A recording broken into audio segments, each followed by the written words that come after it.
Yo, what's good? What's good? What's good? I go by the name of NFT QT or QuHarrison Terry, whichever one you know me by. What is this? Episode 29 of the NFT QT show. And it's So just been 29, my friend. it's been an incredible year. We've started off, we're doing this video thing. We've experimented. We've got the Instagram reels now coming together. Shout out to the little homie Linux that's putting those together. And Ryan, it's exciting to see just all this stuff manifest.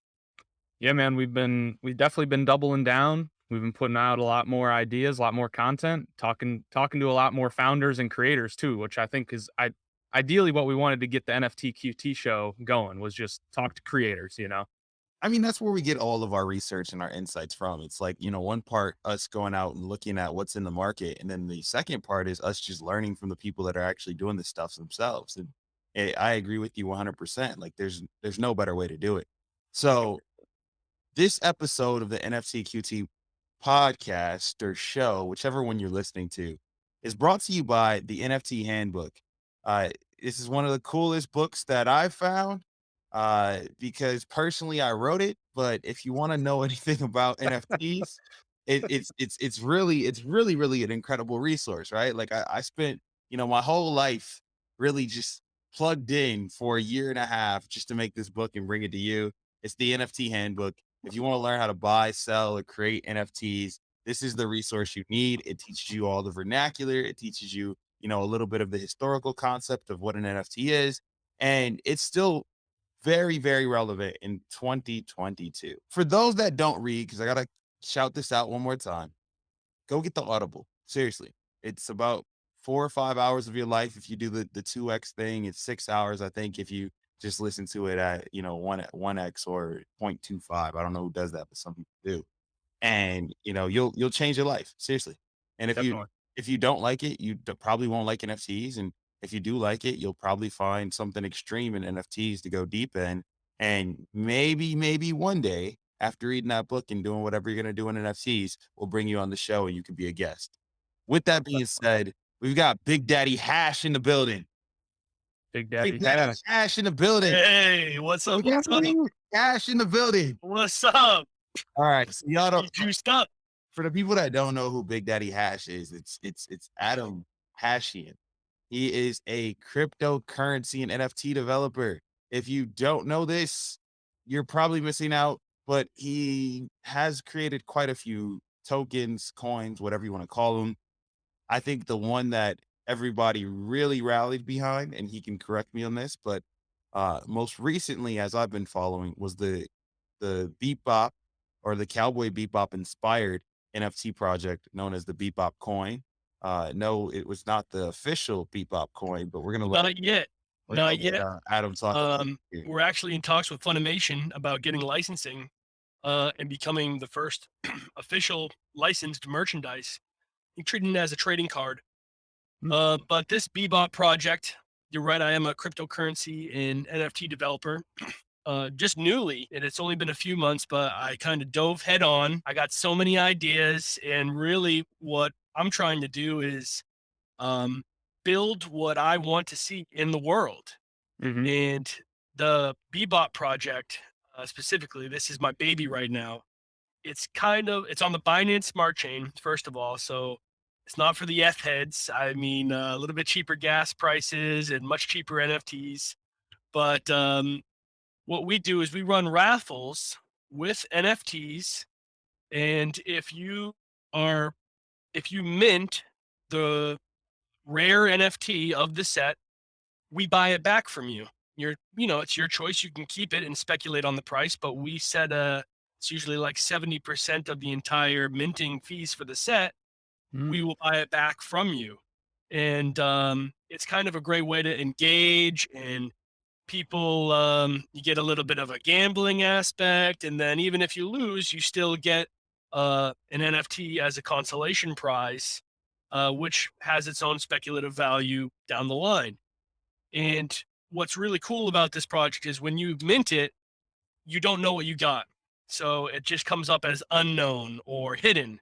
And after we mint the entire set, I push something on the contract, and boom, everything is revealed, and we can see the winner. We can obviously see it via the smart contract anyway.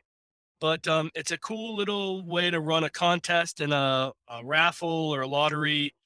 I don't know anybody who's doing it quite like we are right now.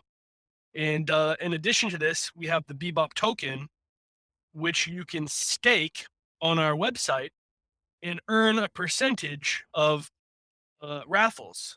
So you can try and speculate on the price of the Bebop token. Maybe it's going to go up, maybe it's going to go down. You can stake the Bebop token and just earn passive income from all our raffles. You can play the raffles yourself if you're just a gambler and want to try and hit the prize. Mm. Or you can mint the NFTs and hope that they might be worth something more than they are today. So Definitely. we've kind of built this kind of ecosystem with Bebop to allow people a wider decision space on kind of how to engage with the community and how to play the game. And it's just something that I haven't seen before, and I wanted it to exist, have a safe kind of raffle game that isn't going to rug on you, and Mhm. people aren't going to run away with the money. Yep. Because there have been some games in the past. For instance, there's one called Phone Mode, and there was one that broke my heart recently that was called like Haxers and Lead, and it was a total scam. And man, it was so clean, it looked so good, and I was like, man, this is gonna be so fun. Everyone's gonna have a lot of fun, really engaging. And then just like that, it was gone. Yep. So I wanted to build something positive that wouldn't disappear and run off with everyone's money, and like build a community and explore innovative and creative NFT design. Um, Definitely. and what I think's really cool about doing it on Binance Smart Chain is you can be creative, and it isn't going to cost you so much if you get it wrong, or you can deploy contracts and the fees aren't so big. I mean, I know all the action on NFTs is happening on the F chain, and that's where the heavy hitters are. But what I see on the Binance Smart Chain is where a lot of the really unique and fringe development is happening, because it is so cheap to deploy, and there are scams out there that you got to be aware of, and there's snipers trying to grab your contract, and it's just this really wild west kind of scene that is forcing developers to become more creative. Not no longer are the days where you could just bring a meme, a funny picture, and pump a coin to 200 million market cap. I Mhm. mean, for instance, a few months ago in November and October, when the bull market was going crazy, we had one called Doge Bonk on Binance that people were pulling out hundreds of thousands, pumped up Mhm. 200 million market cap, and it was just the Cheems dog with a baseball bat. I mean, that was it. That's it, Yep. and that pumped up. Huh. I remember a couple that were on the fractional marketplace. Right in the beginning, like the original Doge picture Oh yeah. pumped up to 200 million or something, really quick. Same thing was happening on the fractional because it was like, oh, let me buy into this picture real quick. Well, Yeah, well, I mean, Big Daddy Hash. That's what I'm gonna call you because that's what you all call me people absolutely, man. in Telegram and on the Binance chain. That's what they call me, bro. That's right. I don't feel right calling you Adam, but I brought you on the show not because we were fascinated in like the altcoins and all that stuff, right? Like I think that is very fascinating. What I was super intrigued by, you've already spoken to it, but I want to compliment you, is your ability to connect the two.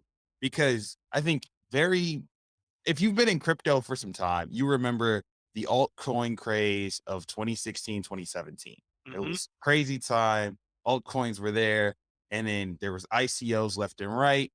Guess what?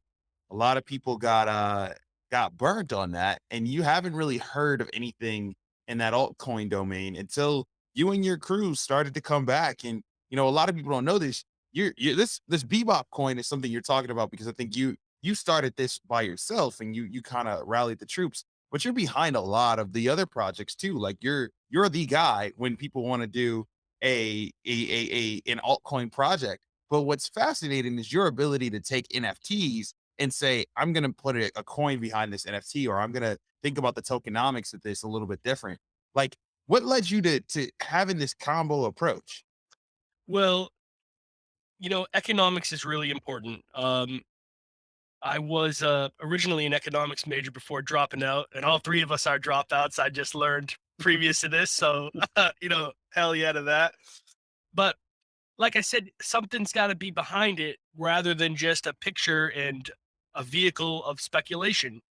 And there's nothing wrong with creating vehicles for speculations. These meme coins, these shit coins that are just meant to, well, maybe they'll pump, maybe they won't. But you can develop so much more. And it was just wanting to be involved and wanting to engage with the scene. Like you said, that was when I originally started with my crypto journey was back in 2017, where you had to buy the coins off a Coinbase or Kraken. There was only a few exchanges that you had. There weren't many of these smart contract tokens. And I had like 3 Bitcoin at the time, and I was so dead broke, I had to pull it out to pay rent. I mean, I had a young family. I had my first son was born, and I was like, well, I needed money. And then I saw it rocket ship right in front of me, and I was so sad. I was like, oh man, I missed out. What can I do? And I just forgot about it for a long time until we saw Shiba happen last year. And Shiba went absolutely crazy. If you had like $1,000 in February, you were a multimillionaire in November. And I realized there's just so much opportunity. I don't need to be discouraged. I can come back and participate. And it was just joining groups and finding new people and wanting to engage and volunteer my time and saying, oh, I have some marketing skills. I can write some copy for this. Yeah, let's create a shit coin and let's write some funny stuff about it. And by doing this, I just integrated myself into this entire scene. And now I'm working with international developers all over the world: Brazil, Portugal, Russia, Poland, Finland, Australia, United States, of course. These are all people on my team. Half of them I don't even know their real name, but we're building, we're creating, we're pushing content out, we're seeing what works, we're battling against snipers, against scammers, Right. and it's just absolute development. It's like nothing I've ever seen before. I mean, What it's crazy. do you feel like coins are all the craze again though? Like, especially right now. I think it's only going to go up. I mean, But without a doubt. what do you think? You think it's the Binance smart chains that basically allowed for a cheaper development and then that created Yes, environment? exactly, Okay. exactly. Because Binance is fast and cheap, and How does that go mainstream though? Because that's my caveat with Binance, right? It's not a mainstream token yet. I don't know if it will. I mean, and I don't even know if it has to. What's going to happen though is that the smart contracts are going to be built on this chain, and then they're going to carry over.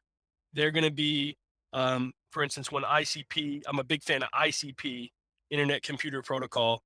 I think they're building the future out there. So I just want to drop ICP is huge. They're building something where you're going to be able to have smart contracts on the native Bitcoin chain, not wrapped Bitcoin, not wrapped other coins. Like you're going to have smart contracts on Bitcoin.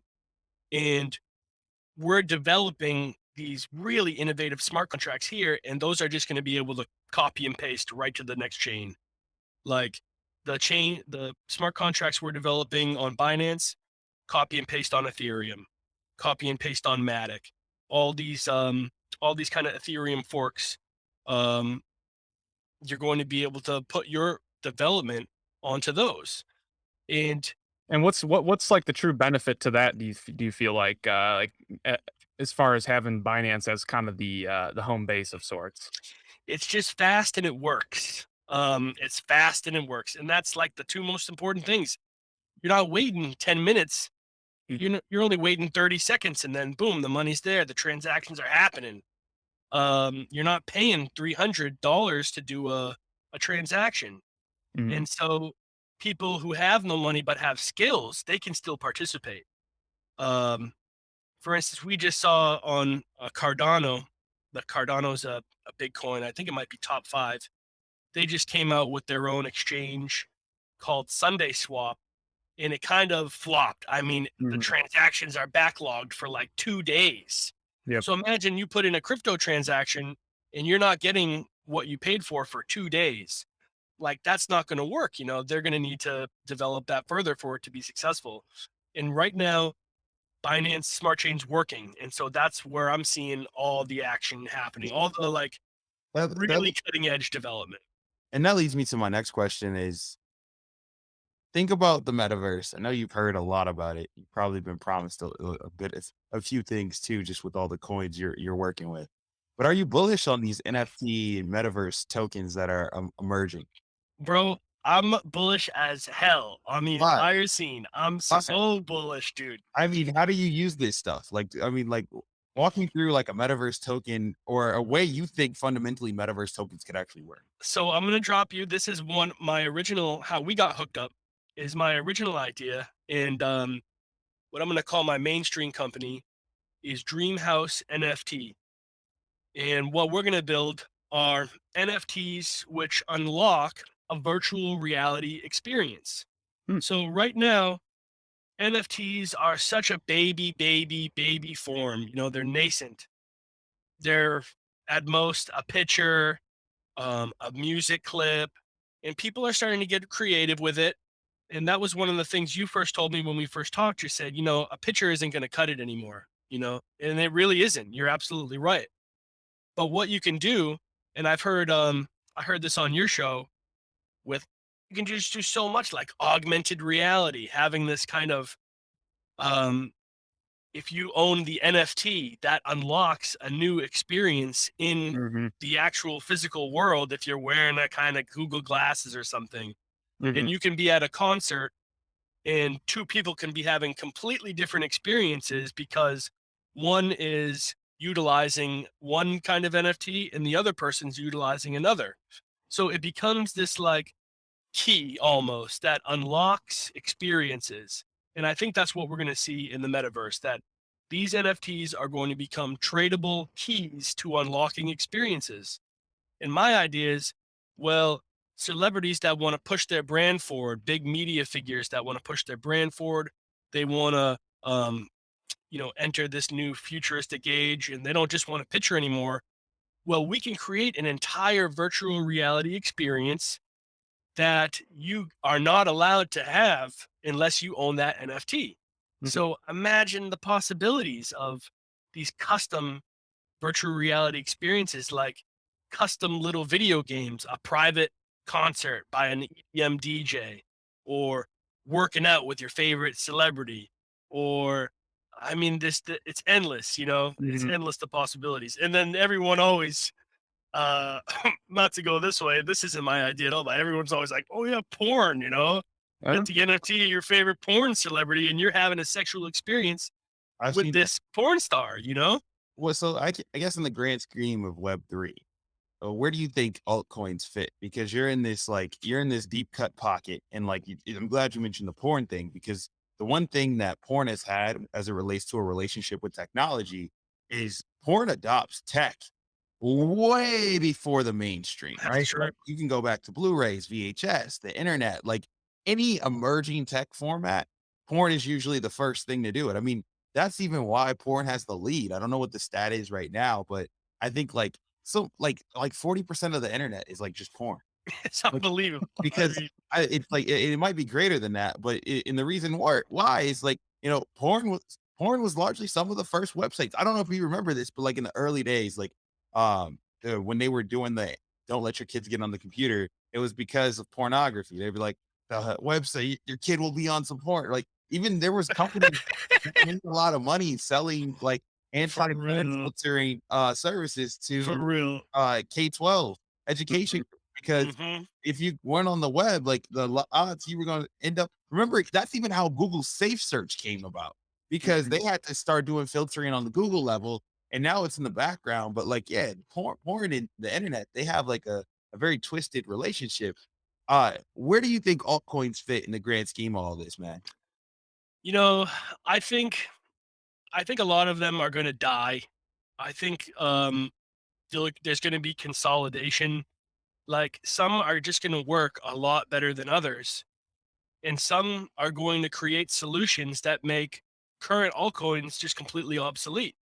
And I think as we see more development happen, we're going to see less and less altcoins and less blockchains, and it will become more consolidated, but I don't want to say centralized. I think Mhm. the solutions are going to be the ones that are largely decentralized. Um, that word Web3 right now, I think it's such a buzzword, and it's like almost, I feel like almost everyone has a little bit different definition of what it is. Mhm. And when I hear Web3, I think of a return to decentralized internet, where in the beginning of the web, everything was kind of spread out. Websites were in and of themselves. Now, what we see, Web 2, we'll call it, the big heavy hitters are controlling the data, where the data goes. Amazon Web Services hosting half the internet, Facebook, Google, these are the heavy hitters.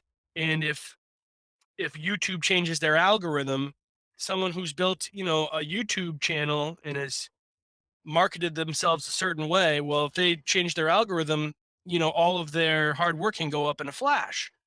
And so the really smart, savvy developers don't want to have their development depend on these large companies anymore. And so we're seeing a shift back towards decentralization. And that's what I understand Web3 to be. Now, maybe I'm off, but I think it's all positive. I think that everything's going to be going this way. And I'm looking into whoever's doing Web3 anything, I'm keeping an eye on because I think that's the future. Absolutely.